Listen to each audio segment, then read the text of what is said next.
Good evening student. Hindi की online classes में आज हम पढ़ेंगे हिंदी की पूरक पाठ्य पुस्तक भारत की खोज, जिसके लेखक हैं पंडित जवाहरलाल नेहरू। इसके पहले का लेसन हमने कर लिया है और नेहरू जी ने आगे जो टॉपिक लिया है वो है तलाश। काफ़ी लंबा लेसन है, मैंने इसका नोट्स तैयार किया है, वो मैं आपको बता रही हूँ। बुक के थ्रू ही बना है, तो आप ध्यान से सुनेंगे। लेखक ने क्या कहना चाहा। अतीत की झांकी, अतीत की झांकी मतलब पहले का जो तलाश करना चाहते हैं, भारत किस तरह का था, कैसा था और उसका प्राचीन सभ्यता कैसी थी। तो चलिए पढ़ते हैं। पिछले कुछ सालों में नेहरू जी के मन में भारत ही भारत रहा है। वे अपने बचपन के दिनों की याद करने की कोशिश करते हैं कि तब यह कैसा दिखता था। भारत उनके खून में रचा बसा था, लेकिन फिर भी उन्होंने इसे एक बाहरी आलोचक की नज़र से देखना शुरू किया। वे अतीत के कई अवशेषों को नज़रअंदाज कर रहे थे, इसलिए उनके मन में शंकाएं उठ रही थी कि क्या मैंने भारत को जान लिया है, जो मैं उसके अतीत को की विरासत के बड़े हिस्से को खारिज करने का साहस कर रहा था, जबकि यह हिस्सा जीवंत और टिकाऊ है। तो जैसे हमको कोई पुरानी बातें, जैसे हम देश की आज़ादी के बारे में जब कोई बात सुनते हैं तो हमें बहुत ही रोचक लगती है, उसी तरह से नेहरू जी को भी भारत बहुत रोचक लगता था और वो बहुत ज़्यादा उसके विषय में जानने के लिए उत्सुक रहते थे। तो उनका कहना है कि कई बार ऐसा होता था कि अतीत के अवशेष मतलब जो पुरानी कुछ ऐसी यादें हैं, पुरानी कुछ इतिहास ऐसे हैं जो थोड़े बहुत बचे हैं, तो उनको नज़रअंदाज कर देते थे, मतलब उनको ध्यान नहीं देते थे। तो कहते हैं कि वो खुद से प्रश्न करते थे कि क्या मैंने भारत को इतना जान लिया है कि उस अतीत की विरासत के जो कुछ थोड़ा बहुत बचा है उसको मैं ध्यान नहीं दे रहा हूँ, पूरा उसके साथ न्याय नहीं कर पा रहा हूँ, जबकि उसके बारे में मुझे अच्छे से जानना चाहिए। लेखक मोहनजोदड़ो में। एक बार लेखक मोहनजोदड़ो गया। मोहनजोदड़ो एक नगर है, आप हिस्ट्री में भी पढ़े होंगे। वहाँ की सभ्यता बहुत पुरानी है और खुदाई में वो नगर मिला था। वहाँ इस प्राचीन नगर के घर और गलियाँ बिखरी पड़ी थी। यह सभ्यता 5000 वर्ष पहले की बताई जाती है। इसे देखकर आश्चर्य होता है कि इतनी पुरानी सभ्यता निरंतर बनी रही है। तो अब हम जो हमारे जो डेवलपमेंट है, जो हम आज का भारत देख रहे हैं, आज के शहर और आज की ये सारी चीज़ें देख रहे हैं, तो तब तक के हमारा भारत काफ़ी विकसित हो चुका है, बहुत सारी आधुनिक चीज़ें आ चुकी हैं। तो उससे जो विकास हुआ है वो बहुत जायज़ सा है, लेकिन पहले का जो मोहनजोदाड़ो है, ये उस तरह की जो 5000 साल पुरानी सभ्यता थी, उस समय इतना एडवांस टेक्नोलॉजी नहीं थी। तो उस समय की सभ्यता, उस समय के जो नगर हैं, उसको देखकर लेखक बहुत आश्चर्यचकित हो जाता है कि ये अभी तक के जीवित हैं।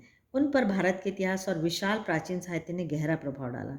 उन्होंने कई बाहरी यात्रियों के साथ भारत की यात्रा भी की। वे हिमालय पर पर्वत पर भी घूमे। पहाड़ों से उनको विशेष लगाव था।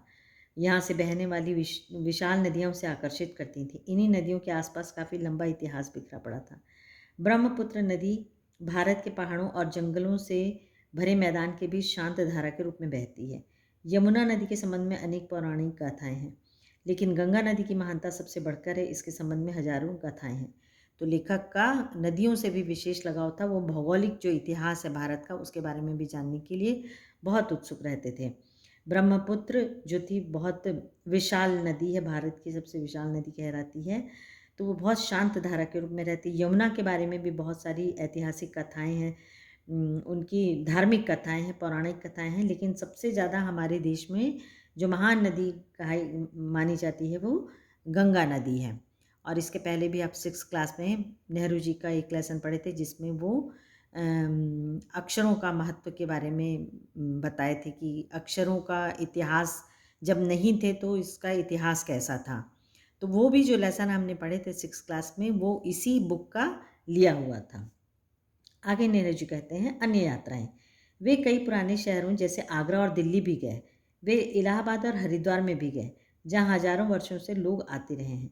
यहाँ गंगा स्नान करने देश विदेश से लोग आते हैं और एक प्रबल आस्था सदियों से लोगों को अपनी ओर खींचती रही है। अपनी कई यात्राओं और दौरों के बाद भारत के प्रति उनकी दृष्टि में कुछ परिवर्तन आया। उन्हें अशोक के शिलालेखों आदि के माध्यम से अतीत की काफ़ी जानकारी मिली। इतिहास की लंबी झांकी अपने उतार चढ़ावों और विजय पराजयों के साथ साथ धीरे उनके सामने खुलती गई, जो दूर दूर तक जनता में फैली थी और जिसने उन पर गहरा प्रभाव डाला था। तो नेहरू जी को जैसे हिमालय की और नदियों का बहुत आकर्षित करती थी, उसी तरीके से उनको कई पुराने शहर, जैसे पुराने शहरों में दिल्ली और आगरा थे, वो वहाँ बहुत आकर्षित होते थे। इलाहाबाद तो उनकी जन्मस्थली ही थी और हरिद्वार भी वो यात्रा में गए और वहाँ पर गंगा स्नान के लिए लोग बहुत दूर-दूर से आते थे और लोगों का ये मानना था, हमारा खुद का भी ये मानना है कि यदि हम गंगा के नदी में स्नान करते हैं तो हमारे मोक्ष प्राप्त हो जाता है। जितने भी हमसे गलती से कोई पाप हुआ रहता है उससे भी हमें मुक्ति मिल जाती है। और कहते हैं कि अशोक चक्र सभी जानते हैं, जो हमारे भारतीय स्तंभ में है, तो उसके शिलालेख क्या होती है, पहले जो ऐसे कॉपी किताबें या इस तरह की हमको सुविधाएं उपलब्ध नहीं थी, तो जो इतिहास लिखा जाता था वो काहे में लिखा जाता था, शिलालेख में। शिला मतलब होती है चट्टान, वहाँ पर उस पत्थरों में लिखते थे, उसको इतिहास बनाते थे। तो वो शिलालेख से उनको बहुत सारी विजय उतार चढ़ाव, मतलब हमारे इतिहास में, हमारा इतिहास बहुत पुराना है, मुगल साम्राज्य के, चोल साम्राज्य के, तो कौन विजयी हुआ, कौन पराजय हुआ, ये सारी चीज़ें नेहरू जी उसके माध्यम से जानते गए।